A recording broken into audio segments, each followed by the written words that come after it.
Hello बच्चों बेटे पिछले लैक्चर दे विच आपां अल्कलाइन अर्थ मैटल्स दियां फिजिकल ते एटॉमिक प्रॉपर्टीज़ डिस्कस कीतियां सी। अज बेटे आपां डिस्कस करते हैं chemical properties of alkaline earth metals. Chemical properties है जिहड़ियां वो डिस्कस करांगे आपां अज। ठीक है, alkaline earth metals are less reactive than alkali metals.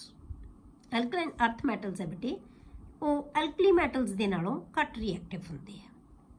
The reactivity of these elements increases down the group।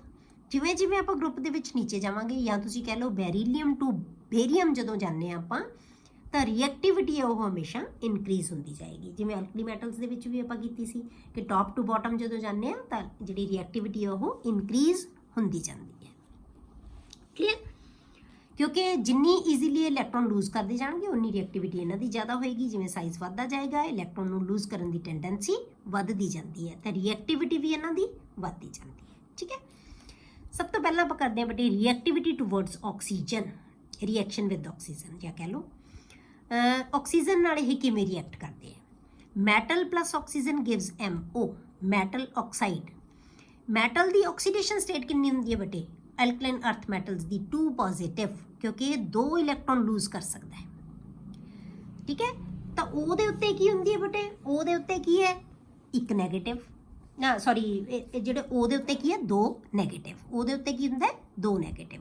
ਤਾਂ ਦੋਨੋਂ ਇੱਕ ਦੂਜੇ ਨੂੰ ਬੈਲੈਂਸ ਕਰ ਗਏ, ਇਹਦੇ ਉੱਤੇ 2 ਪੋਜ਼ਿਟਿਵ ਇਹਦੇ ਉੱਤੇ 2 ਨੈਗੇਟਿਵ ਤਾਂ ਕੀ ਆ ਗਿਆ MO। ਠੀਕ ਹੈ, ਤਾਂ ਬੈਰੀਲੀਅਮ ਮੈਗਨੀਸ਼ੀਅਮ ਕੈਲਸ਼ੀਅਮ ਤੇ ਸਟ੍ਰੋਂਸ਼ੀਅਮ ਇਹ ਜਿਹੜੀਆਂ ਮੈਟਲ ਐਟਮਸ ਹੈ ਇਹ ਸਾਰੇ ਸਿੰਪਲ ਆਕਸਾਈਡਸ ਬਣਾਉਂਦੇ ਆ ਆਕਸੀਜਨ ਨਾਲ ਰਿਐਕਟ ਕਰਕੇ, ਜਿਨ੍ਹਾਂ ਨੂੰ ਅਸੀਂ ਮੈਟਲ ਆਕਸਾਈਡ ਕਹਿੰਦੇ ਆ। ਪਰ ਜਿਹੜੇ ਬੇਟੇ ਲਾਸਟ ਵਾਲੇ 2 ਐਟਮਸ ਹੈ 2 ਐਲੀਮੈਂਟ ਹੈ ਬੇਰੀਅਮ ਐਂਡ ਰੇਡੀਅਮ ਇਹ ਦੋਨੋਂ ਮੈਟਲ ਪਰ ਆਕਸਾਈਡਸ ਬਣਾਉਂਦੇ ਆ। ਠੀਕ ਹੈ, ਇਹ ਪਰ ਆਕਸਾਈਡ ਬਣਾਉਂਦੇ ਜਿਵੇਂ ਆਪਾਂ ਅਲਕਲੀ ਮੈਟਲਸ ਦੇ ਵਿੱਚ ਸੋਡੀਅਮ ਪੜਿਆ ਸੀ ਕਿ ਪਰ ਆਕਸਾਈਡ ਬਣਾਉਂਦਾ ਹੈ, ਅਗਲੇ ਐਟਮਸ ਸੁਪਰ ਆਕਸਾਈਡ ਬਣਾਉਂਦੇ, ਲੀਥੀਅਮ ਕੱਲਾ ਸਿੰਪਲ ਆਕਸਾਈਡ ਬਣਾਉਂਦਾ ਸੀ। ਇਹਦੇ ਵਿੱਚ ਸਾਰੇ ਹੀ ਸਿੰਪਲ ਆਕਸਾਈਡ ਬਣਾਉਂਦੇ ਆ, ਲਾਸਟ 2 ਐਲੀਮੈਂਟਸ ਆ ਜਿਹੜੇ ਉਹ ਮੈਟਲ ਪਰ ਆਕਸਾਈਡ ਬਣਾਉਣਗੇ। Beryllium is quite unreactive. ਜਿਹੜਾ ਬੈਰੀਲੀਅਮ ਹੈ ਉਹ ਬਹੁਤ ਘੱਟ ਰਿਐਕਟਿਵ ਹੁੰਦਾ ਬੇਟੇ and reacts only above 600 degree Celsius, ਮਤਲਬ ਹਾਈ ਟੈਂਪਰੇਚਰ ਦੇ ਉੱਤੇ ਜਿਹੜਾ ਹੈਗਾ ਇਹ ਰਿਐਕਟਿਵ ਹੋਇਆ ਆਕਸੀਜਨ ਨਾਲ ਰਿਐਕਟ ਕਰੇਗਾ। When powdered form of metal is heated with oxygen, ਮਤਲਬ ਇੰਨੇ ਟੈਂਪਰੇਚਰ ਦੇ ਉੱਤੇ ਪਾਊਡਰਡ ਜਿਹੜੀ ਮੈਟਲ ਹੈ ਬੈਰੀਲੀਅਮ ਨੂੰ ਪਾਊਡਰ ਬਣਾ ਕੇ ਅਸੀਂ ਹੀਟ ਕਰੀਏ ਆਕਸੀਜਨ ਦੇ ਨਾਲ ਤਾਂ ਹੀ ਰਿਐਕਟ ਕਰੇਗਾ। ਠੀਕ ਹੈ, ਤਾਂ ਹੀ ਅਸੀਂ ਕਹਿੰਦੇ ਹਾਂ it is quite unreactive. Magnesium burns brightly on heating in oxygen. Magnesium ਹੈ ਜਿਹੜਾ ਬ੍ਰਾਈਟਲੀ ਬਰਨ ਕਰਦਾ ਜਦੋਂ ਆਪਾਂ ਆਕਸੀਜਨ ਨਾਲ ਜਲਾਉਂਦੇ ਹਾਂ। The reactivity with oxygen increases down the group. ਜਿਵੇਂ ਜਿਵੇਂ ਅਸੀਂ ਨੀਚੇ ਨੂੰ ਜਾਂਦੇ ਹਾਂ ਗਰੁੱਪ ਦੇ ਵਿੱਚ ਤਾਂ ਆਕਸੀਜਨ ਦੇ ਨਾਲ ਜਿਹੜੀ ਰਿਐਕਟਿਵਿਟੀ ਹੈ ਉਹ ਕੀ ਹੈ ਇਨਕਰੀਜ਼ ਹੁੰਦੀ ਜਾਂਦੀ, ਮਤਲਬ ਸਾਰੇ ਬਾਕੀ ਸਾਰੇ ਐਟਮਸ ਹੈ ਜਿਹੜੀਆਂ ਬਹੁਤ ਈਜ਼ੀਲੀ ਜਿਹੜਾ ਆਕਸੀਜਨ ਨਾਲ ਰਿਐਕਟ ਕਰਦੀ ਹੈ। ਨੈਕਸਟ ਹੈ ਬੇਟੀ reactivity towards water, formation of hydroxide. ਕਿਉਂਕਿ ਜਦੋਂ ਵਾਟਰ ਨਾਲ ਰਿਐਕਟ ਕਰਦੇ ਆ ਮੈਟਲਸ ਤਾਂ ਕੀ ਬਣਾਉਂਦੇ ਆ ਹਾਈਡਰੋਕਸਾਈਡ। ਤਾਂ ਜੇ ਮੈਟਲ ਦੇ ਆਕਸਾਈਡ ਵੀ ਵਾਟਰ ਨਾਲ ਰਿਐਕਟ ਕਰਨਗੇ ਬੇਟੇ ਤਾਂ ਵੀ ਆਪਣੇ ਹਾਈਡਰੋਕਸਾਈਡਸ ਬਣਾਉਂਦੇ ਆ। Formation of hydroxides, these are less reactive towards water as compared to corresponding alkali metals। मतलब जिन्ना अल्कली सारी रिएक्टिविटी घट होएगी ना बाकियां दे ਇਹਦੇ ਇਸ ਤਰ੍ਹਾਂ ਹਾਈਡਰੋਕਸਾਈਡ ਦੀ ਫਾਰਮੇਸ਼ਨ ਹੈ ਜਿਹੜੀ ਉਹ ਵੀ ਉਨੀ ਮਤਲਬ ਤੇਜ਼ੀ ਨਾਲ ਨਹੀਂ ਹੋਏਗੀ ਜਿੰਨੇ ਨਾਲ ਅਲਕਲੀ ਮੈਟਲਸ ਕਰਦੇ ਆ। ਠੀਕ ਹੈ, ਤਾਂ ਜਿਹੜੇ ਅਲਕਲੀ ਮੈਟਲਸ ਦੇ ਕੰਪੈਰੀਟਿਵਲੀ ਵਾਟਰ ਦੇ ਨਾਲ ਜਿਹੜੀ ਇਹਨਾਂ ਦੀ ਜਿਹੜੀ ਰਿਐਕਟਿਵਿਟੀ ਹੈ ਉਹ ਕੀ ਹੁੰਦੀ ਹੈ ਘੱਟ ਹੁੰਦੀ ਹੈ as compare to alkali metals because these are less electropositive in nature। ਕਿਉਂ? ਕਿਉਂਕਿ ਅਲਕਲੀ ਮੈਟਲ ਦੀ ਤਰ੍ਹਾਂ ਉਨੀ ਆਸਾਨੀ ਨਾਲ ਇਹ ਇਲੈਕਟ੍ਰੋਨ ਲੂਜ਼ ਨਹੀਂ ਕਰ ਸਕਦੇ। ਇਲੈਕਟ੍ਰੋਪੋਜ਼ਿਟਿਵ ਕਰੈਕਟਰ ਦਾ ਮਤਲਬ ਹੁੰਦਾ ਕਿੰਨੀ ਈਜ਼ੀਲੀ ਕੋਈ ਸਪੀਸ਼ੀਜ਼ ਇਲੈਕਟ੍ਰੋਨ ਲੂਜ਼ ਕਰ ਸਕਦੀ ਹੈ। ਇਹ ਉਨੀ ਛੇਤੀ ਲੂਜ਼ ਨਹੀਂ ਕਰਦੇ ਆ ਜਿੰਨੀ ਛੇਤੀ ਅਲਕਲੀ ਮੈਟਲਸ ਕਰਦੇ ਆ। ਕਿਉਂ? ਕਿਉਂਕਿ ਅਲਕਲੀ ਮੈਟਲਸ ਨਾਲੋਂ ਅਲਕਲਾਈਨ ਅਰਥ ਮੈਟਲਸ ਦੇ ਸਾਈਜ਼ ਹੈ ਜਿਹੜੇ ਉਹ ਕੀ ਹੋ ਜਾਂਦੇ ਬੇਟੇ ਛੋਟੇ ਹੋ ਜਾਂਦੇ ਆ। ਸਾਈਜ਼ ਇਹਨਾਂ ਦਾ ਛੋਟਾ ਹੁੰਦਾ ਹੈ as compare to alkali metals. ਤਾਂ ਇਸ ਕਰਕੇ ਉਹਦੇ ਨਾਲੋਂ ਜਿਹੜਾ ਇਲੈਕਟ੍ਰੋਪੋਜ਼ਿਟਿਵ ਕਰੈਕਟਰ ਹੈ ਉਹਨਾਂ ਦਾ ਘੱਟ ਹੁੰਦਾ ਹੈ। ਇਸੇ ਕਰਕੇ ਇਹਨਾਂ ਦੇ ਜਿਹੜੇ ਹੈਗੀ ਰਿਐਕਟਿਵਿਟੀ ਵੀ ਘੱਟ ਹੁੰਦੀ ਹੈ। Beryllium has no action with water. Beryllium water ਦੇ ਨਾਲ ਕੋਈ ਰਿਐਕਸ਼ਨ ਨਹੀਂ ਕਰਦਾ। Reactivity increases down the group, ਪਰ ਜਦੋਂ ਅਸੀਂ ਗਰੁੱਪ ਦੇ ਵਿੱਚ ਨੀਚੇ ਨੂੰ ਜਾਂਦੇ ਆ ਤਾਂ ਫਿਰ ਰਿਐਕਟਿਵਿਟੀ ਵੱਧਦੀ ਜਾਏਗੀ। ਮਤਲਬ ਬੈਰੀਲੀਅਮ ਰਿਐਕਟ ਨਾਲ ਕਰੇਗਾ ਹੀ ਨਹੀਂ ਵਾਟਰ ਨਾਲ। ਮੈਗਨੀਸ਼ੀਅਮ ਹੈ ਜਿਹੜਾ ਉਹ ਬੋਇਲਿੰਗ ਵਾਟਰ ਨਾਲ ਰਿਐਕਟ ਕਰਦਾ ਹੈ ਬੇਟੇ। ਮੈਗਨੀਸ਼ੀਅਮ ਪਲੱਸ ਵਾਟਰ ਸਟੀਮ ਲਿਖਿਆ ਆਪਾਂ, ਇਹਦਾ ਮਤਲਬ ਬੋਇਲਿੰਗ ਵਾਟਰ ਨਾਲ ਰਿਐਕਟ ਕਰੇਗਾ ਤਾਂ ਕੀ ਬਣਾ ਲੇਗਾ? ਮੈਗਨੀਸ਼ੀਅਮ ਹਾਈਡਰੋਕਸਾਈਡ, ਜਿਹਨੂੰ ਅਸੀਂ ਕਹਿੰਦੇ ਹਾਂ ਮਿਲਕ ਆਫ ਮੈਗਨੀਸ਼ੀਆ। ਠੀਕ ਹੈ, ਮੈਗਨੀਸ਼ੀਅਮ ਹਾਈਡਰੋਕਸਾਈਡ ਨੂੰ ਹੀ ਮਿਲਕ ਆਫ ਮੈਗਨੀਸ਼ੀਆ ਕਹਿੰਦੇ ਆ, ਪਲੱਸ ਹਾਈਡਰੋਜਨ। ਰਿਐਕਸ਼ਨ ਤਾਂ ਉਹੀ ਹੋਏਗਾ ਜੋ ਅਲਕਲੀ ਮੈਟਲਸ ਕਰਦੇ ਸੀ, ਸੇਮ ਰਿਐਕਸ਼ਨ ਹੈ। ਬਾਕੀ ਦੀਆਂ ਮੈਟਲਸ ਜਿਹੜੇ ਉਹ ਕੋਲਡ ਵਾਟਰ ਦੇ ਨਾਲ ਹੀ ਰਿਐਕਟ ਕਰਕੇ ਆਪਣੇ ਹਾਈਡਰੋਕਸਾਈਡ ਬਣਾ ਲੈਂਦੇ ਆ। ਮਤਲਬ ਬੈਰੀਲੀਅਮ ਰਿਐਕਟ ਕਰੇਗਾ ਹੀ ਨਹੀਂ, ਮੈਗਨੀਸ਼ੀਅਮ ਬੋਇਲਿੰਗ ਵਾਟਰ ਨਾਲ ਕਰੇਗਾ। ਉਸ ਤੋਂ ਬਾਅਦ ਜਿਹੜੀਆਂ ਮੈਟਲਸ ਹੈ ਉਹਨਾਂ ਦੀ ਰਿਐਕਟਿਵਿਟੀ ਵੱਧਦੀ ਜਾਂਦੀ ਹੈ ਟੁਵਰਡਸ ਵਾਟਰ, ਤਾਂ ਉਹ ਕੋਲਡ ਵਾਟਰ ਦੇ ਨਾਲ ਹੀ ਰਿਐਕਟ ਕਰ ਸਕਦੇ। Calcium plus water gives calcium hydroxide. Clear? Metal oxides also form hydroxides when dissolved in water. ਦੇ ਮੈਟਲ ਦੇ ਆਕਸਾਈਡ ਹੈ ਨਾ ਬੇਟੇ ਜਿਹੜੇ, ਉਹ ਵੀ ਹਾਈਡਰੋਕਸਾਈਡ ਬਣਾ ਲੈਂਦੇ ਆ ਜਦੋਂ ਅਸੀਂ ਉਹਨਾਂ ਨੂੰ ਪਾਣੀ ਦੇ ਵਿੱਚ ਪਾ ਦਿੰਦੇ ਹਾਂ। ਜਿਵੇਂ ਅਸੀਂ ਬੈਰੀਲੀਅਮ ਦੇ ਆਕਸਾਈਡ ਨੂੰ ਪਾਣੀ 'ਚ ਬੈਰੀਲੀਅਮ ਨਹੀਂ ਵਾਟਰ ਨਾਲ ਰਿਐਕਟ ਕਰੇਗਾ, ਠੀਕ ਹੈ, ਪਰ ਜਦੋਂ ਅਸੀਂ ਇਹਦੇ ਆਕਸਾਈਡ ਨੂੰ ਪਾਣੀ 'ਚ ਪਾਵਾਂਗੇ ਤਾਂ ਕੀ ਬਣਾ ਲੇਗਾ? ਬੈਰੀਲੀਅਮ ਹਾਈਡਰੋਕਸਾਈਡ। ਸੌਰੀ ਬੇਟੇ।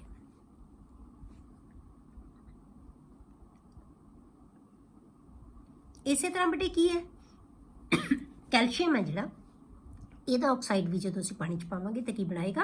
Calcium hydroxide. ਕਲੀਅਰ? ਨੈਕਸਟ ਹੈ ਬੇਟੇ ਰਿਐਕਸ਼ਨ ਵਿਦ ਹਾਈਡਰੋਜਨ। ਹਾਈਡਰੋਜਨ ਦੇ ਨਾਲ ਇਹ ਕਿਵੇਂ ਰਿਐਕਟ ਕਰਦੇ ਆ? ਦ ਐਲੀਮੈਂਟਸ ਐਕਸੈਪਟ ਬੈਰੀਲੀਅਮ, ਬੈਰੀਲੀਅਮ ਨੂੰ ਛੱਡ ਕੇ ਬਾਕੀ ਸਾਰੇ ਦੇ ਸਾਰੇ ਐਲੀਮੈਂਟਸ ਹੈ ਜਿਹੜੇ combine with hydrogen directly upon heating to form hydrides. ਬਾਕੀ ਸਾਰੇ ਐਲੀਮੈਂਟਸ ਹਾਈਡਰੋਜਨ ਨਾਲ ਡਾਇਰੈਕਟਲੀ ਹੀਟ ਕਰਨ ਤੇ ਆਪਣੇ ਹਾਈਡਰਾਈਡਸ ਬਣਾ ਲੈਂਦੇ ਆ। MH2, M ਦੀ ਆਕਸੀਡੇਸ਼ਨ ਸਟੇਟ 2 ਪੋਜ਼ਿਟਿਵ, ਠੀਕ ਹੈ, ਇਹਦੀ 2 ਪੋਜ਼ਿਟਿਵ ਆਪਾਂ ਲੈਣੀ ਹੈ ਤੇ ਇਹ 1 ਹੁੰਦੀ ਹੈ ਹਾਈਡਰੋਜਨ ਦੀ। ਤਾਂ ਆਪਾਂ ਕੀ ਕਿਹਾ ਸੀ ਕਿ ਐਲਕਲੀ ਮੈਟਲਸ ਤੇ ਐਲਕਲਾਈਨ ਅਰਥ ਮੈਟਲਸ ਦੇ ਵਿੱਚ ਇਹ ਨੈਗੇਟਿਵ ਹੁੰਦਾ ਹੈ, ਤਾਂ ਕੀ ਬਣ ਜਾਏਗਾ? MH2। ਠੀਕ ਹੈ, ਤਾਂ ਇਹ ਸਿਰਫ ਬੈਰੀਲੀਅਮ ਨੂੰ ਛੱਡ ਕੇ, ਬੈਰੀਲੀਅਮ ਹਾਈਡਰੋਜਨ ਨਾਲ ਡਾਇਰੈਕਟਲੀ ਅਟੈਚ ਨਹੀਂ ਹੁੰਦਾ, ਬਾਕੀ ਸਾਰੇ ਹਾਈਡਰਾਈਡ ਬਣਾਉਂਦੇ ਆ। M+H2 gives MH2. BeH2 can be prepared, ਪਰ ਜੇ ਹੁਣ ਅਸੀਂ BeH2 ਬਣਾਉਣਾ ਹੋਵੇ ਤਾਂ ਫਿਰ ਕਿਹਦੇ ਤੋਂ ਬਣਾਇਆ ਜਾਂਦਾ ਹੈ? Can be prepared by reacting ਜਾਂ reaction of BeCl2 and LiAlH4, lithium aluminium hydride, ਇਹਨੂੰ ਕਹਿੰਦੇ ਲਿਥੀਅਮ ਐਲੂਮੀਨੀਅਮ ਹਾਈਡਰਾਈਡ ਤੇ BeCl2 ਬੈਰੀਲੀਅਮ ਕਲੋਰਾਈਡ। ਇਹਨਾਂ ਦੋਨਾਂ ਦੇ ਰਿਐਕਸ਼ਨ ਨਾਲ ਸਾਡੇ ਕੋਲੇ ਕੀ ਆ ਜਾਂਦਾ ਹੈ? ਬੈਰੀਲੀਅਮ ਦਾ ਹਾਈਡਰਾਈਡ। ਇਹ ਦੋਨੋਂ ਆਪਸ 'ਚ ਰਿਐਕਟ ਕਰਦੇ ਆ ਤਾਂ ਕੀ ਬਣਾ ਲੈਂਦੇ ਆ? BeH2 plus LiCl plus AlCl3। ਤਾਂ BeH2 ਨੂੰ ਅਸੀਂ ਡਾਇਰੈਕਟਲੀ ਨਹੀਂ ਹਾਈਡਰੋਜਨ ਨਾਲ ਰਿਐਕਟ ਕਰਕੇ ਬਣਾ ਸਕਦੇ, ਪਰ ਇਹਨਾਂ ਦੋਨਾਂ ਦੇ ਰਿਐਕਸ਼ਨ ਨਾਲ ਸਾਡੇ ਕੋਲੇ ਬੈਰੀਲੀਅਮ ਹਾਈਡਰੋਕਸਾਈਡ ਬਣ ਸਕਦਾ ਹੈ। ਕਲੀਅਰ? ਨੈਕਸਟ ਹੈ ਬੇਟੇ ਰਿਐਕਟਿਵਿਟੀ ਟੂਵਰਡਸ ਹੈਲੋਜਨਸ। ਹੁਣ ਹੈਲੋਜਨਸ ਦੇ ਨਾਲ ਕਿਵੇਂ ਰਿਐਕਟ ਕਰਦੇ ਆ? ਸਾਰੇ ਹੀ ਐਲਕਲਾਈਨ ਅਰਥ ਮੈਟਲਸ ਹੈ, ਹੈਲੋਜਨ ਨਾਲ ਰਿਐਕਟ ਕਰਕੇ ਕੀ ਬਣਾਉਂਦੇ ਆ? ਆਪਣੇ ਆਪਣੇ ਹੈਲਾਈਟਸ। all the alkaline earth metals combine with halogens at elevated temperature forming their halides. M plus X2 gives MX2।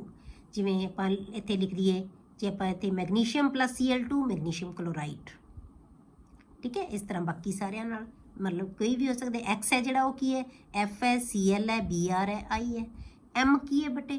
ਬੈਰੀਲੀਅਮ ਵੀ ਹੋ ਸਕਦਾ ਹੈ, ਮੈਗਨੀਸ਼ੀਅਮ, ਠੀਕ ਹੈ। ਜਿੰਨੇ ਅਗਲੇ ਸਾਰੇ ਐਲੀਮੈਂਟਸ ਜਿੰਨੇ ਵੀ ਆਉਣਗੇ, ਕੈਲਸ਼ੀਅਮ ਹੈ, ਸਟ੍ਰੋਂਚੀਅਮ ਹੈ, ਬੇਰੀਅਮ ਹੈ, ਰੇਡੀਅਮ ਹੈ, ਕੋਈ ਵੀ ਹੈ, ਠੀਕ ਹੈ। ਇਹ M ਹੈ। BeCl2 is ਕਨਵੀਨੀਐਂਟਲੀ prepared. ਜਿਹੜਾ BeCl2 ਹੈ ਨਾ, ਉਹਨੂੰ ਅਸੀਂ ਕਿਵੇਂ ਆਸਾਨੀ ਨਾਲ ਪ੍ਰੀਪੇਅਰ ਕਰ ਸਕਦੇ, ਕਿਉਂਕਿ ਇਹ ਸਭ ਤੋਂ ਅਲੱਗ ਹੀ ਹੁੰਦਾ ਹਮੇਸ਼ਾ ਹੀ। BE ਦੇ ਜਿਹੜੇ ਕੰਪਾਊਂਡ ਹੈ, ਇਹਨੂੰ ਆਸਾਨੀ ਦੇ ਨਾਲ ਅਸੀਂ ਡਾਇਰੈਕਟਲੀ ਬਣਾਉਣ ਨਾਲੋਂ ਇਹਨੂੰ ਜਿਹੜੀ ਆਸਾਨੀ ਨਾਲ ਅਸੀਂ ਕਿਵੇਂ ਪ੍ਰੀਪੇਅਰ ਕਰਦੇ ਹਾਂ ਬੇਟੇ? By passing vapours of chlorine over BeO and carbon. ਜਿਵੇਂ ਆਪਾਂ ਹਾਈਡਰਾਈਡ ਨੂੰ ਵੀ ਬੇਟੇ BeO ਮਤਲਬ ਆਪਾਂ ਇਹਦੇ ਕੰਪਾਊਂਡ ਤੋਂ ਹੀ ਬਣਾਇਆ ਸੀ, ਇਸੇ ਤਰ੍ਹਾਂ ਅਸੀਂ ਜਾਂ ਹਾਈਡਰੋਕਸਾਈਡ ਨੂੰ ਵੀ ਅਸੀਂ ਬੈਰੀਲੀਅਮ ਆਕਸਾਈਡ ਤੋਂ ਬਣਾਇਆ ਸੀ। ਇਸੇ ਤਰ੍ਹਾਂ ਜਿਹੜਾ ਅਸੀਂ ਇਹਦਾ ਕਲੋਰਾਈਡ ਹੈ ਨਾ ਜਾਂ ਜਿਹੜਾ ਹੈਲਾਈਡ ਹੈ ਉਹ ਵੀ ਅਸੀਂ BeO ਤੋਂ ਆਸਾਨੀ ਨਾਲ ਬਣਾ ਸਕਦੇ ਹਾਂ। ਠੀਕ ਹੈ, ਤਾਂ ਆਪਾਂ by passing vapours of chlorine over BeO and carbon at 1073 kelvin. ਤਾਂ ਆਪਾਂ BeO ਲਿਆ plus carbon plus Cl2 gives BeCl2 plus CO। Clear. Next ਹੈ ਬੇਟੇ ਰਿਐਕਟੀਵਿਟੀ ਟੂਵਰਡਸ ਐਸਿਡਸ। ਹੁਣ ਐਸਿਡਸ ਦੇ ਨਾਲ ਕਿਵੇਂ ਰਿਐਕਟ ਕਰਦੇ ਆ ਐਲਕਲਾਈਨ ਅਰਥ ਮੈਟਲਸ? ਦੇ readily react with acids liberating hydrogen। Hydrogen liberate ਜਿਵੇਂ ਐਲਕਲੀ ਮੈਟਲਸ ਕਰਦੇ ਸੀ, ਬਿਲਕੁਲ ਸੇਮ ਰਿਐਕਸ਼ਨ ਇਹਦੇ ਵਿੱਚ ਹੋਏਗਾ। ਇਹ ਵੀ ਐਸਿਡ ਨਾਲ ਰਿਐਕਟ ਕਰਨਗੇ, ਆਪਣੇ ਹੈਲਾਈਡਸ ਬਣਾ ਲੈਣਗੇ। ਜਿਵੇਂ ਆਪਾਂ ਹੈਲੋਜਨਸ ਨਾਲ ਉੱਪਰ ਰਿਐਕਟ ਕਰਕੇ ਬਣਾਏ ਹੈਲਾਈਡਸ, ਬਿਲਕੁਲ ਉਹੀ ਚੀਜ਼ ਇੱਥੇ ਬਣੇਗੀ। ਹੈਲਾਈਡਸ ਬਣਾ ਲੈਣਗੇ ਤੇ ਨਾਲ ਹਾਈਡਰੋਜਨ ਰਿਲੀਜ਼ ਹੋ ਜਾਏਗੀ। ਜਿਵੇਂ ਆਪਾਂ ਐਗਜ਼ਾਮਪਲ ਲੈ ਲਈ M + HCl, ਤਾਂ ਕੀ ਬਣੇਗਾ MCl2 + H2। ਹੁਣ ਆਪਾਂ Cl ਦੀ ਬਜਾਏ ਆਪਾਂ X ਲਿਖ ਸਕਦੇ ਹਾਂ ਸਾਰਿਆਂ ਨਾਲ, ਤਾਂ M + HX gives MX2 + H2। Clear. ਹੁਣ ਐਸਿਡਸ ਦੇ ਨਾਲ ਬੇਟੇ ਮੈਟਲ ਤਾਂ ਰਿਐਕਟ ਕਰਦੇ ਹੀ ਕਰਦੇ ਆ, ਇਹਨਾਂ ਦੇ ਸਾਲਟਸ ਵੀ ਕਰਦੇ ਆ, ਇਹਨਾਂ ਦੇ ਆਕਸਾਈਡ ਵੀ ਕਰਦੇ ਆ, ਇਹਨਾਂ ਦੇ ਹਾਈਡਰੋਕਸਾਈਡ ਵੀ ਕਰਦੇ ਆ, ਇਹਨਾਂ ਦੇ ਕਾਰਬੋਨੇਟ ਵੀ ਕਰਦੇ ਆ।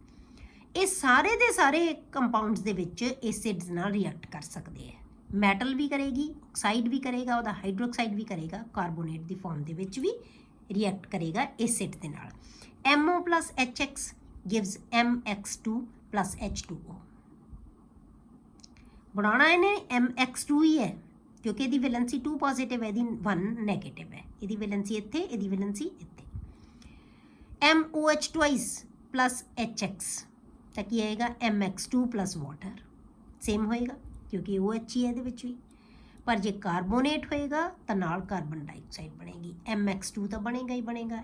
CO3 + HX gives MX2 + water + CO2। Clear. ਇਹ ਅਗਰੀ ਰਿਐਕਟੀਵਿਟੀ ਟੂਵਰਡਸ ਐਸਿਡਸ। ਹੁਣ ਆਪਾਂ ਕਰਦੇ ਹਾਂ ਬੇਟੇ ਇਹਨਾਂ ਦੀ ਰਿਡਿਊਸਿੰਗ ਨੇਚਰ। ਰਿਡਿਊਸਿੰਗ ਨੇਚਰ ਕੀ ਹੈ ਇਹਨਾਂ ਦੀ? Like alkali metals these are strong reducing agents।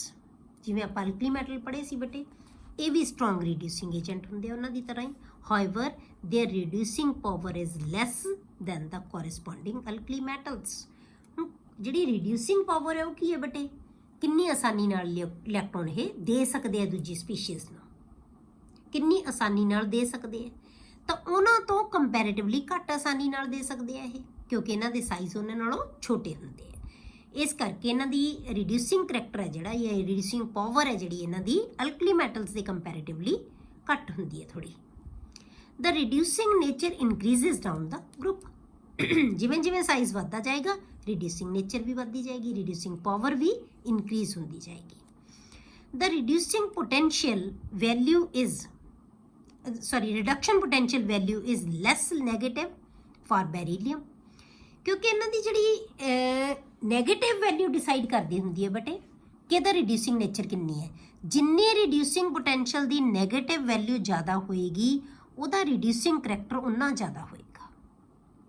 ਜਿੰਨੀ ਰਿਡਕਸ਼ਨ ਪੋਟੈਂਸ਼ੀਅਲ ਦੀ ਨੈਗੇਟਿਵ ਵੈਲਿਊ ਘੱਟ ਹੋਏਗੀ ਉਹਦਾ ਜਿਹੜੀ ਉਹਦੀ ਰਿਡਿਊਸਿੰਗ ਪਾਵਰ ਉਨੀ ਘੱਟ ਹੋਏਗੀ। ਮਤਲਬ ਜਿੰਨੀ ਜ਼ਿਆਦਾ ਨੈਗੇਟਿਵ ਵੈਲਿਊ ਹੈ ਉਹਨਾਂ ਉਹ ਜ਼ਿਆਦਾ ਰਿਡਿਊਸਿੰਗ ਨੇਚਰ ਦਾ ਹੋਏਗਾ ਐਲੀਮੈਂਟ। ਠੀਕ ਹੈ, ਉਹ ਮੈਟਲ ਹੈ ਜਿਹੜੀ ਇੰਨੀ ਜ਼ਿਆਦਾ ਰਿਡਿਊਸਿੰਗ ਨੇਚਰ ਦੀ ਹੋਏਗੀ। ਆਪਾਂ ਕਿਹਾ ਕਿ ਬੈਰੀਲੀਅਮ ਦੀ ਜਿਹੜੀ ਨੈਗੇਟਿਵ ਵੈਲਿਊ ਉਹ ਘੱਟ ਹੁੰਦੀ ਹੈ compared to other alkaline earth metals. ਜਿਵੇਂ ਆਪਾਂ ਅਲਕਲੀ ਮੈਟਲਸ ਪੜ੍ਹਿਆ ਸੀ ਬੇਟੇ ਕਿ ਡਾਊਨਵਰਡਸ ਜਿਹੜਾ ਰਿਡਿਊਸਿੰਗ ਕਰੈਕਟਰ ਉਹ ਇਨਕਰੀਜ਼ ਹੁੰਦਾ ਜਾਂਦਾ ਹੈ। ਠੀਕ ਹੈ, ਡਾਊਨਵਰਡਸ ਇਨਕਰੀਜ਼ ਹੁੰਦਾ ਜਾਂਦਾ। ਮਤਲਬ ਕੀ ਹੈ ਕਿ ਲੀਥੀਅਮ ਦਾ ਰਿਡਿਊਸਿੰਗ ਕਰੈਕਟਰ ਸਭ ਤੋਂ ਘੱਟ ਹੋਣਾ ਚਾਹੀਦਾ ਸੀ, ਪਰ ਉਹਦੇ ਵਿੱਚ ਐਕਸੈਪਸ਼ਨ ਸੀ। ਆਪਾਂ ਕੀ ਕਿਹਾ ਸੀ ਕਿ lithium is strongest reducing agent among alkali metals. ਉਹ ਸਭ ਤੋਂ ਵੱਧ ਸੀਗਾ। ਉਹਦੇ ਆਪਾਂ ਰੀਜ਼ਨ ਕੀਤੇ ਸੀ ਕਿਉਂਕਿ 3 ਫੈਕਟਰ ਡਿਸਾਈਡ ਕਰਦੇ ਆ ਬੇਟੇ, ਉਹਨਾਂ ਦੀ ਜਿਹੜੀ ਸਬਲੀਮੇਸ਼ਨ ਇੰਥੈਲਪੀ, ਉਹਨਾਂ ਦੀ ਆਇਓਨਾਈਜੇਸ਼ਨ ਇੰਥੈਲਪੀ ਤੇ ਉਹਨਾਂ ਦੀ ਹਾਈਡਰੇਸ਼ਨ ਇੰਥੈਲਪੀ। 3 ਫੈਕਟਰ ਡਿਸਾਈਡ ਕਰਨਗੇ ਕਿ ਜਿਹੜਾ ਉਹਦਾ ਰਿਡਿਊਸਿੰਗ ਕਰੈਕਟਰ ਹੈ ਕਿੰਨਾ ਹੋਏਗਾ। ਪਰ ਬੈਰੀਲੀਅਮ ਦੀ ਨੈਗੇਟਿਵ ਵੈਲਿਊ ਘੱਟ ਹੁੰਦੀ ਹੈ ਬਾਕੀ ਸਾਰੇ ਅਲਕਲੀ ਮੈਟਲਸ ਨਾਲੋਂ। ਮਤਲਬ ਇਹਦਾ ਟ੍ਰੈਂਡ ਲੀਥੀਅਮ ਵਰਗਾ ਨਹੀਂ ਹੈ, ਇਹ ਲੀਥੀਅਮ ਵਾਂਗੂ ਇਹ ਜ਼ਿਆਦਾ ਸਟਰੋਂਗੈਸਟ ਰਿਡਿਊਸਿੰਗ ਏਜੰਟ ਨਹੀਂ ਹੈਗਾ। ਇਹਦਾ ਰੀਜ਼ਨ ਕੀ ਹੈ ਬੇਟੇ, ਇਹਦੀ ਨੇਚਰ ਦਾ ਰੀਜ਼ਨ ਕੀ ਹੈ, ਉਹਦੀ ਲਾਰਜ ਹਾਈਡਰੇਸ਼ਨ ਇੰਥੈਲਪੀ। ਮਤਲਬ ਰਿਡਿਊਸਿੰਗ ਕਰੈਕਟਰ ਤਾਂ ਹੈਗਾ, ਉਹਦੀ ਜਿਹੜੀ ਹਾਈਡਰੇਸ਼ਨ ਇੰਥੈਲਪੀ ਉਹ ਜ਼ਿਆਦਾ ਹੈ। However its reducing nature is due to large hydration enthalpy ਜਾਂ એનર્ਜੀ। ਕਿਉਂ ਰਿਡਿਊਸਿੰਗ ਹਾਈਡਰੇਸ਼ਨ ਇੰਥੈਲਪੀ ਕਿਉਂ ਜ਼ਿਆਦਾ ਬੇਟੇ ਦੀ? ਕਿਉਂਕਿ ਬੈਰੀਲੀਅਮ ਦੇ ਆਇਨ ਦਾ ਸਾਈਜ਼ ਸਭ ਤੋਂ ਛੋਟਾ ਹੈ। ਜਿਵੇਂ ਜਿਵੇਂ ਨੀਚੇ ਨੂੰ ਜਾਵਾਂਗੇ ਸਾਈਜ਼ ਵੱਧਦਾ ਜਾਏਗਾ, ਹਾਈਡਰੇਸ਼ਨ ਇੰਥੈਲਪੀ ਦੀ ਵੈਲਿਊ ਘਟਦੀ ਜਾਏਗੀ। ਇਸ ਕਰਕੇ ਇਹਦੀ ਹਾਈਡਰੇਸ਼ਨ ਇੰਥੈਲਪੀ ਜ਼ਿਆਦਾ ਹੋਣ ਕਰਕੇ ਇਹਦਾ ਰਿਡਿਊਸਿੰਗ ਕਰੈਕਟਰ ਹੈਗਾ, ਠੀਕ ਹੈ।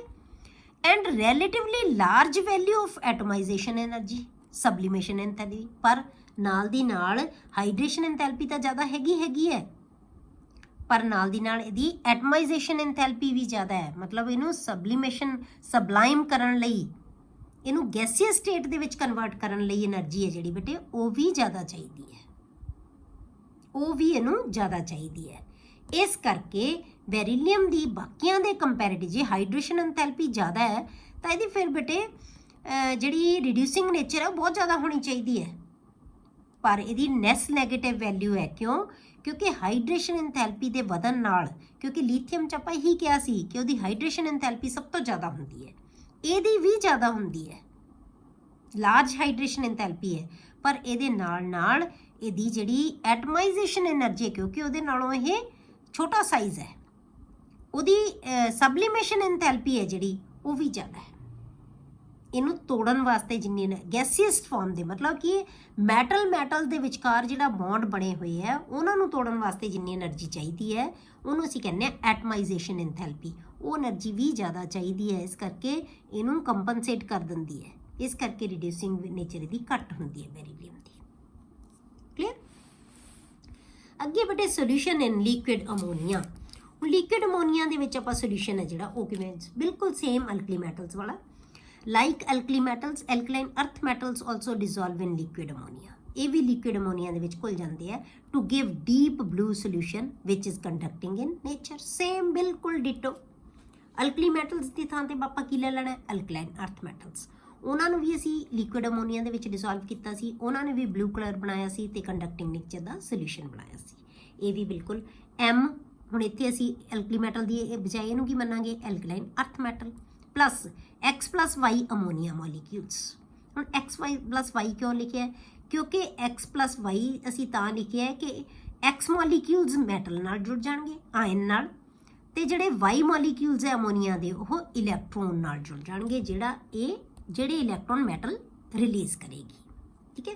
ਤਾਂ ਇਹ ਕੀ ਬਣਾ ਲੈਂਦੇ ਆ, ਅਮੋਨੀਏਟਡ ਜਿਹੜਾ ਹੈਗਾ ਮੈਟਲ, ਜਾਂ ਕਹਿ ਲਓ ਜਿਹੜਾ ਕੈਟਾਇਨ, ਅਮੋਨੀਏਟਡ ਕੈਟਾਇਨ ਤੇ ਅਮੋਨੀਏਟਡ ਇਲੈਕਟ੍ਰੋਨ, ਦੋ ਤਰ੍ਹਾਂ ਦੀਆਂ ਚੀਜ਼ਾਂ ਬਣਾ ਲੈਂਦੇ ਆ ਜਿਹੜੇ ਲਿਕੁਇਡ ਅਮੋਨੀਆ ਦੇ ਵਿੱਚ ਘੁਲ ਕੇ। ਕਲੀਅਰ? ਤਾਂ NH3X, X ਦਾ ਮੋਲੀਕਿਊਲ ਇਹਦੇ ਨਾਲ M ਨਾਲ ਲੱਗ ਗਏ ਤੇ ਇਹਨੇ ਕੰਪਲੈਕਸ ਬਣਾ ਲਿਆ, ਬਾਹਰ ਆ ਗਿਆ 2 ਪੋਜ਼ਿਟਿਵ, ਕਿਉਂਕਿ ਇਹਦੇ ਉੱਤੇ 2 ਪੋਜ਼ਿਟਿਵ ਹੁੰਦਾ, ਇਹਦੇ ਤੇ ਕੋਈ ਚਾਰਜ ਹੀ ਹੈ ਨਹੀਂਗਾ, ਤਾਂ 2 ਪੋਜ਼ਿਟਿਵ ਬਾਹਰ ਆ ਗਿਆ। ਇਹਨੂੰ ਕਹਿੰਦੇ ਆ ਅਸੀਂ ਅਮੋਨੀਏਟਡ ਕੈਟਾਇਨ। ਇਹਨੇ ਇਲੈਕਟ੍ਰੋਨ 2 ਇਲੈਕਟ੍ਰੋਨ ਲੂਜ਼ ਕੀਤੇ ਹੈ, ਤਾਂ ਇਲੈਕਟ੍ਰੋਨ ਦੇ ਨਾਲ Y ਮੋਲੀਕਿਊਲਸ ਅਟੈਚ ਹੋ ਗਏ ਅਮੋਨੀਆ ਦੇ।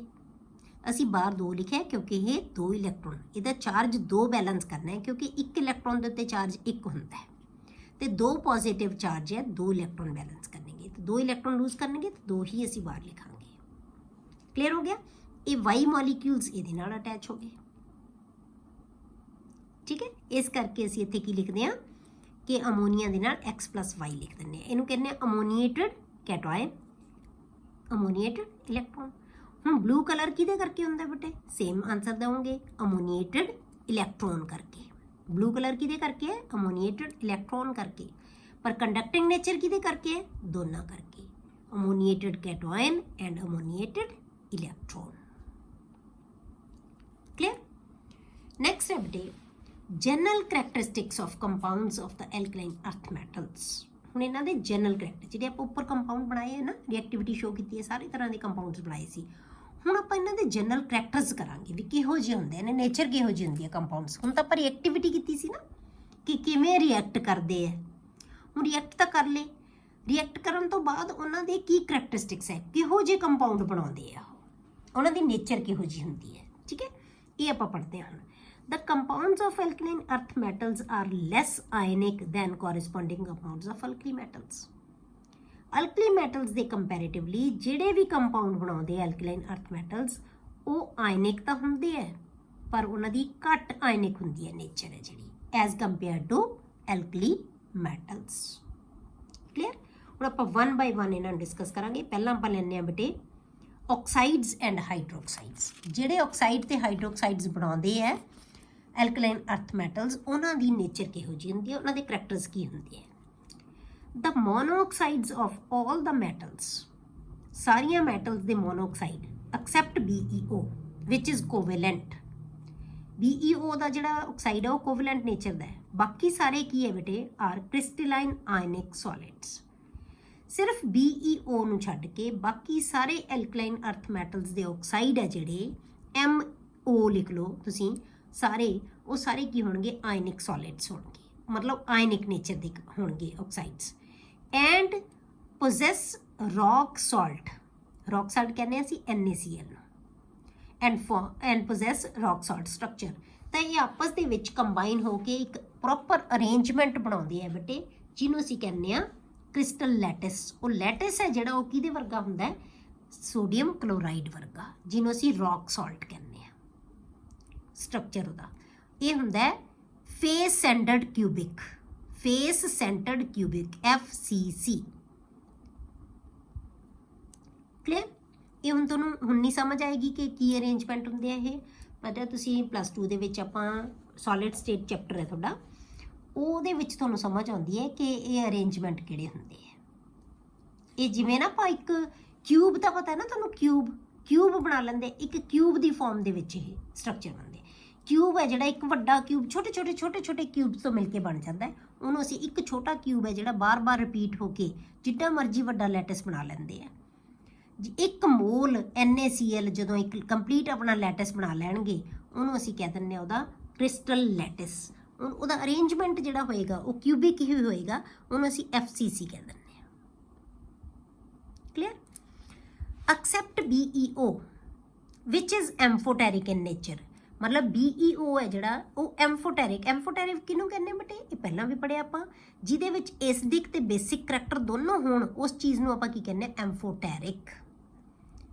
ਤਾਂ ਇਹਦਾ ਮਤਲਬ BeO ਹੈ ਜਿਹੜਾ ਬੇਟੇ ਇਹਦੇ ਵਿੱਚ ਐਸਿਡਿਕ ਕਰੈਕਟਰ ਵੀ ਹੈ ਤੇ ਬੇਸਿਕ ਵੀ ਹੈ, ਮਤਲਬ ਇਹਦਾ ਆਕਸਾਈਡ ਨਾ ਤਾਂ ਅਸੀਂ ਐਸਿਡਿਕ ਕਹਿ ਸਕਦੇ ਹਾਂ ਨਾ ਬੇਸਿਕ, ਮਤਲਬ ਦੋਨੋਂ ਤਰ੍ਹਾਂ ਦੇ ਕਰੈਕਟਰ ਇਹਦੇ ਵਿੱਚ ਪ੍ਰੈਜ਼ੈਂਟ ਹੈ, ਇਹ ਐਮਫੋਟੈਰਿਕ ਹੁੰਦਾ ਹੈ।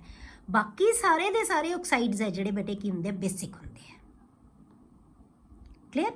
Except BeO which is amphoteric in nature, the rest of the oxides are basic. बाकी सारे basic nature ਦੇ oxide होंगे and the basic strength increases down the group. ਤਾਂ basic strength ਹੈ ਬੇਟੇ ਉਹ increase ਹੁੰਦੀ ਜਾਂਦੀ ਹੈ down the group, ਜਿਵੇਂ ਜਿਵੇਂ ਅਸੀਂ ਗਰੁੱਪ ਦੇ ਵਿੱਚ ਨੀਚੇ ਨੂੰ ਜਾਂਦੇ ਆ, ਮਤਲਬ ਕਿ ਇਹ ਮੈਗਨੀਸ਼ੀਅਮ ਤੋਂ ਬੇਰੀਅਮ ਵੱਲ ਨੂੰ ਜਾਂਦੇ ਆ ਤਾਂ ਉਹਦੀ basic strength ਹੈ ਉਹ ਕੀ ਹੁੰਦੀ ਜਾਂਦੀ ਹੈ, increase ਹੋ ਜਾਂਦੀ ਹੈ। ਆਪਾਂ ਕਹਿ ਸਕਦੇ ਹਾਂ basic strength increases from BeO to BaO, ਪਹਿਲੇ ਮੈਂਬਰ ਤੋਂ ਨੀਚੇ ਨੂੰ ਜਿਵੇਂ ਜਿਵੇਂ ਜਾਵਾਂਗੇ ਬੇਸਿਕ ਸਟਰੈਂਥ ਵੱਧਦੀ ਜਾਏਗੀ। ਦ ਆਕਸਾਈਡਸ ਰਿਐਕਟ ਵਿਦ ਵਾਟਰ, ਹੁਣ ਇਹ ਜਿਹੜੇ ਆਕਸਾਈਡ ਹੈ ਬੇਟੇ ਵਾਟਰ ਨਾਲ ਰਿਐਕਟ ਕਰਕੇ ਕੀ ਬਣਾ ਲੈਂਦੇ ਆ, ਹਾਈਡਰੋਕਸਾਈਡ ਬਣਾ ਲੈਂਦੇ ਆ। The oxides react with water to form sparingly soluble hydroxides, ਮਤਲਬ ਕਿ ਪਾਣੀ 'ਚ ਜ਼ਿਆਦਾ ਨਹੀਂ ਘੁਲਦੇ ਜਿਹੜੇ, ਉਹਨੂੰ ਕਹਿੰਦੇ ਅਸੀਂ ਸਪੇਰਿੰਗਲੀ ਸੋਲੂਬਲ, ਘੱਟ ਘੁਲਦੇ ਆ ਜਿਹੜੇ। ਠੀਕ ਹੈ, ਤਾਂ ਇਹ ਆਪਣੇ ਪਾਣੀ ਦੇ ਵਿੱਚ ਘੁਲ ਕੇ ਆਕਸਾਈਡ ਕੀ ਬਣਾ ਲੈਂਦੇ ਆ, ਆਪਣੇ ਹਾਈਡਰੋਕਸਾਈਡ। ਹਾਈਡਰੋਕਸਾਈਡ ਕੀ ਹੋਏਗਾ, MOH ਟਵਾਈਸ, ਕਿਉਂਕਿ ਇਹਦੀ ਵੈਲੈਂਸੀ 2 ਪੋਜ਼ਿਟਿਵ ਹੈ ਤਾਂ MOH ਟਵਾਈਸ ਬਣ ਜਾਏਗਾ। ਹੁਣ ਜੇ ਆਪਾਂ ਇਹਨਾਂ ਦੀ ਸਟੇਬਿਲਿਟੀ ਦੇਖਣੀ ਹੋਵੇ, ਥਰਮਲ ਸਟੇਬਿਲਿਟੀ ਜਾਂ ਸੋਲੂਬਿਲਿਟੀ ਜਾਂ ਇਹਨਾਂ ਦਾ ਬੇਸਿਕ ਕਰੈਕਟਰ ਦੇਖਣਾ ਹੋਵੇ ਸਾਰੇ ਕੰਪਾਊਂਡਸ ਦਾ, ਸਾਰੇ ਹਾਈਡਰੋਕਸਾਈਡ ਦਾ, ਤਾਂ ਉਹਦੀ ਨੇਚਰ ਕੀ ਹੈ ਬੇਟੇ, ਦ ਸੋਲੂਬਿਲਿਟੀ, thermal stability and basic character of these hydroxide increases।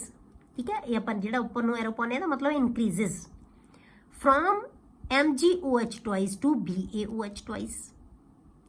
ਸਾਰੀਆਂ ਦੀਆਂ ਸਾਰੀਆਂ ਚੀਜ਼ਾਂ ਦੀ ਸੋਲੂਬਿਲਿਟੀ ਵੀ ਵੱਧਦੀ ਜਾਂਦੀ ਹੈ ਨੀਚੇ ਨੂੰ ਗਰੁੱਪ ਦੇ ਵਿੱਚ, ਥਰਮਲ ਸਟੇਬਿਲਿਟੀ ਵੀ ਵੱਧਦੀ ਜਾਂਦੀ ਹੈ। ਮਤਲਬ ਥਰਮਲ ਸਟੇਬਿਲਿਟੀ ਦਾ ਮਤਲਬ ਬੇਟੇ ਜਦੋਂ ਅਸੀਂ ਹੀਟ ਕਰਦੇ ਹਾਂ ਇਹਨਾਂ ਨੂੰ ਤਾਂ ਇਹ ਡੀਕੰਪੋਜ਼ ਨਾ ਹੋਣ, ਜੇ ਡੀਕੰਪੋਜ਼ ਹੋ ਜਾਂਦੇ ਆ ਤਾਂ ਥਰਮਲੀ ਸਟੇਬਲ ਨਹੀਂ ਹੈਗੇ, ਜੇ ਨਹੀਂ ਡੀਕੰਪੋਜ਼ ਹੁੰਦੇ ਤਾਂ ਇਹਦਾ ਮਤਲਬ ਸਟੇਬਿਲਿਟੀ ਜ਼ਿਆਦਾ ਹੈ। ਮਤਲਬ ਨੀਚੇ ਨੂੰ ਜਦੋਂ ਆਪਾਂ ਜਾਂਦੇ ਹਾਂ ਸੋਲੂਬਿਲਿਟੀ ਵੀ ਵੱਧਦੀ ਜਾਂਦੀ ਹੈ, ਥਰਮਲ ਸਟੇਬਿਲਿਟੀ ਵੀ ਵੱਧਦੀ ਜਾਂਦੀ ਹੈ, ਤਾਂ ਬੇਸਿਕ ਕਰੈਕਟਰ ਵੀ ਵੱਧਦਾ ਜਾਂਦਾ ਹੈ। ਮਤਲਬ ਜਿੰਨੀ ਈਜ਼ੀਲੀ OH ਰਿਲੀਜ਼ ਕਰੇਗਾ ਉਹਨਾਂ ਬੇਸਿਕ ਕਰੈਕਟਰ ਜ਼ਿਆਦਾ ਹੋਏਗਾ। M ਤੇ O ਦਾ ਬੌਂਡ ਵੀਕ ਹੁੰਦਾ ਜਾਏਗਾ ਜਿਵੇਂ ਜਿਵੇਂ ਸਾਈਜ਼ ਵੱਧਦਾ ਜਾਏਗਾ ਨੀਚੇ ਨੂੰ, ਤਾਂ ਬੇਸਿਕ ਕਰੈਕਟਰ ਉਹਨਾਂ ਇਨਕਰੀਜ਼ ਹੁੰਦਾ ਜਾਏਗਾ। ਤਾਂ ਆਪਾਂ ਕਹਿੰਦੇ ਆ ਕਿ ਜਿਵੇਂ ਜਿਵੇਂ ਨੀਚੇ ਨੂੰ ਜਾਂਦੇ ਆ ਹਾਈਡਰੋਕਸਾਈਡ ਦੀ ਜਿਹੜੀ ਹੈਗੀ ਹੈ ਸੋਲੂਬਿਲਿਟੀ ਵੀ ਇਨਕਰੀਜ਼ ਹੁੰਦੀ ਹੈ, ਥਰਮਲ ਸਟੇਬਿਲਿਟੀ ਵੀ ਇਨਕਰੀਜ਼ ਹੁੰਦੀ ਹੈ, ਤੇ ਬੇਸਿਕ ਕਰੈਕਟਰ ਵੀ ਇਨਕਰੀਜ਼ ਹੋ ਰਿਹਾ ਹੈ। These hydroxides are less stable and less basic than alkali metal hydroxides। ਪਰ ਜੇ ਆਪਾਂ ਅਲਕਲੀ ਮੈਟਲਸ ਦੇ ਹਾਈਡਰੋਕਸਾਈਡ ਨਾਲ ਕੰਪੇਅਰ ਕਰੀਏ ਇਹਨਾਂ ਨੂੰ, ਤਾਂ ਬੇਟੇ ਜਿਹੜੇ ਇਹਨਾਂ ਦੇ ਹਾਈਡਰੋਕਸਾਈਡਸ ਹੈ ਉਹ ਉਹਨਾਂ ਦੇ ਕੰਪੈਰੀਟਿਵਲੀ ਘੱਟ